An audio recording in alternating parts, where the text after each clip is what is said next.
ఆయన అధికార పార్టీ నేత. కడప జిల్లాలో ఆయన కుటుంబానికి మంచి ట్రాక్ రికార్డు ఉంది. కానీ ఊహించని రీతిలో వైసీపీలో జాయిన్ అయ్యారు.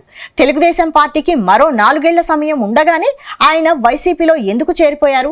టీడీపీలో ఉండలేకే బయటకు వచ్చారా, లేక ఇంకా ఏదైనా కారణం ఉందా? ఇప్పుడు వైసీపీలోనూ ఆయన రాజకీయ భవితవ్యంపై క్లారిటీ లేకుండా పోయిందా? ఇంతకీ ఎవరా లీడర్, ఏంటా స్టోరీ?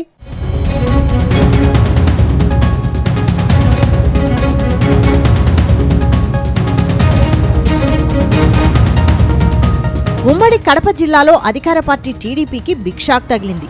గత అసెంబ్లీ ఎన్నికల్లో టీడీపీ నుండి పోటీ చేసి ఓడిపోయిన సుగవాసి బాలసుబ్రహ్మణ్యం టీడీపీకి గుడ్ బై చెప్పేసి వైసీపీలో చేరారు. వైఎస్ జగన్ సమక్షంలో ఆయన కండువా కప్పుకున్నారు.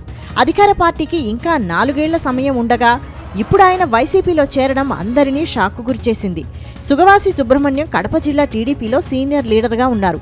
గత అసెంబ్లీ ఎన్నికల్లోనూ రాయచోటి నుంచి పోటీ చేసేందుకు ప్లాన్ చేశారు. కానీ అప్పట్లో రాయచోటి సీటు దక్కకపోవడంతో రాజంపేట ఎంపీగా పోటీ చేసేందుకు రెడీ అయ్యారు. ఆ సీటును మాజీ సీఎం కిరణ్ కుమార్ రెడ్డికి కేటాయించడంతో రాజంపేట ఎమ్మెల్యేగా పోటీ చేసి ఓడిపోయారు. అయితే రాజంపేటలో తన ఓటమికి సొంత పార్టీ నేతలు కారణమంటూ కొద్ది రోజులుగా తీవ్ర అసంతృప్తితో రగిలిపోతున్నారట సుగవాసి సుబ్రహ్మణ్యం. అందుకే ఆయన ఫ్యాన్ పార్టీలో చేరినట్టు తెలుస్తోంది.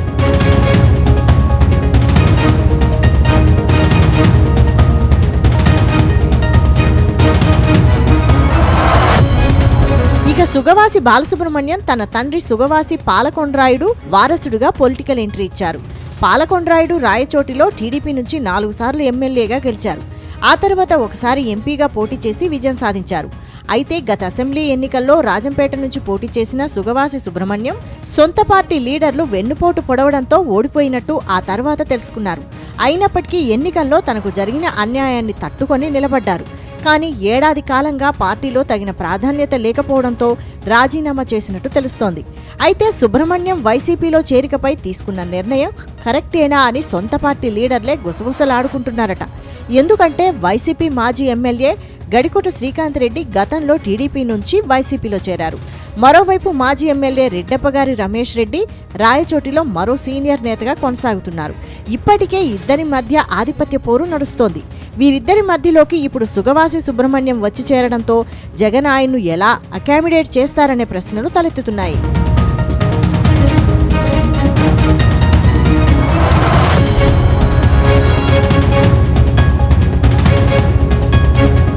మరోవైపు సుగవాసి సోదరుడు ప్రసాద్ బాబు మాత్రం అధికార పార్టీలో కంటిన్యూ అవుతున్నారు. వచ్చే ఎన్నికల్లో రాయచోటి నుంచి కూటమి అభ్యర్థిగా పోటీ చేసేందుకు రెడీ అవుతున్నారు. తనకు పార్టీ ముఖ్యం కాదని, కార్యకర్తలే ముఖ్యమని ప్రసాద్ బాబు చెబుతున్నారు. ఇప్పుడు రాజకీయంగా ఎదురుదెబ్బ తగిలి ఉండవచ్చు, కానీ ప్రజలే తమ ధైర్యమని అంటున్నాడు. ఒకవేళ టీడీపీలో టికెట్ దక్కకపోతే ఇండిపెండెంట్గా పోటీ చేసేందుకు రెడీ అవుతున్నారట. అయితే ఇన్నాళ్లు సుగవాసి కుటుంబం నుంచి బాలసుబ్రహ్మణ్యం ఒక్కరే ఉన్నారు. కానీ ఆయన పార్టీ మారడంతో ప్రసాద్ బాబుకు కూడా టీడీపీలో లైన్ క్లియర్ అయిందనే చర్చ జరుగుతోంది. ఇక్కడే మరో ప్రశ్న తలెత్తుతోంది. తొలి నుంచి సుగవాసి కుటుంబానికి రాయచోటిలో బలమైన కేడర్ ఉంది. ఇప్పుడు వారి పరిస్థితి ఎటూ తేల్చుకోలేని పరిస్థితి నెలకొందట. బాలసుబ్రహ్మణ్యం వైసీపీలో చేరితే తమ్ముడు ప్రసాద్ బాబు తెలుగుదేశం పార్టీలో ఉన్నారు. వీరి అనుచరులు మాత్రం ఎటు వెళ్లాలో తెలియక టెన్షన్ పడుతున్నట్టు తెలుస్తోంది.